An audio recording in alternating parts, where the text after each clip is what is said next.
Third goal here is retention. So what about retaining users, and what type of content can be done from that perspective if, say, NRR is the goal? And the distribution here is really different to the first two. So you would typically see these videos appear in app, anecdotally. And before we go into the examples, Figma's really great at this. Pipedrive's really great at this. Obviously, Spotify, a client of ours, Spotify's subsidiary Anchor, really brilliant at this as well. And whether that, and Square also does a whole heap as well. And whether it is on mobile or on web apps, when you have those videos pop up in the corner, that's really the aim here. It's to take a beginner to an intermediate or an intermediate to expert, so the user actually can get more value out of the product and understand workflows that they didn't previously.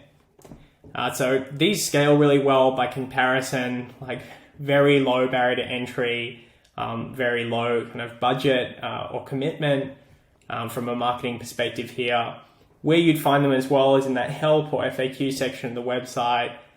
And you want a public record of this as well. So you want to see YouTube as a search engine, which it is. It's the second, largest visited site in the entire world by volume, by search volume. So actually having a long tail set of keywords relating to, that particular workflow of your product really should be in YouTube as well. Okay, so those three distribution channels are key. You'll often find these are called product how-tos or walkthrough videos when it comes to the style or understanding that glossary. This is an example from Spotify, and Anchor, one of Spotify's subsidiaries. So starting with actually naming the product and then going into actually how it works. So again, there would be voiceover on these typically, but I've muted it for this presentation. And it's moving quickly. Like, remember that the user can pause this at any time. So I'll get to the learnings in a moment, but these shouldn't go on forever.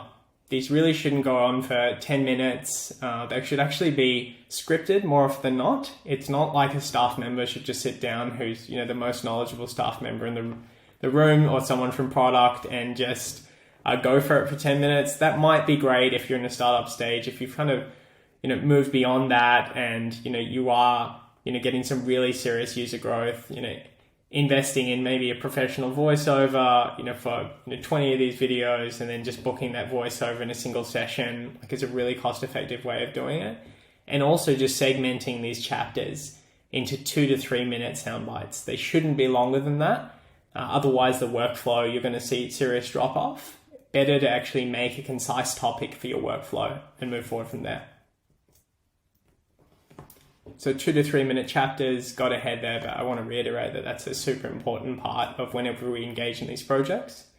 And you want to try and take these on as a kind of group thinking. It's not so much just doing, 1 or 2 of these and kind of dripping out, 2 per month. You really want to try and actually concentrate the effort and, commit to a certain amount per quarter or per month to do in a way that actually just makes sure that the effort is really well leveraged.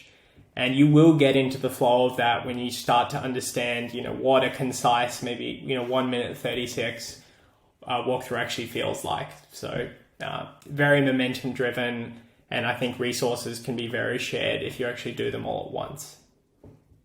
Also, just creating a direct link for support. So if the user still has questions, or if it's complex or technical product, they still have questions, make sure you do actually include the link so that they actually can go to support, or they can, have some type of link to the product team.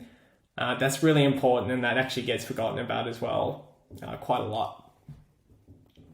And finally, certainly use a typographic thumbnail, whether it's on the website or in a public domain like YouTube. Here's a really good example from Anchor. Really easy to make. It's really an extra 20 to 30 minutes work, per video to get a really nice branded result. So just make sure you're actually doing that across all your videos so users can find it in the quickest way possible.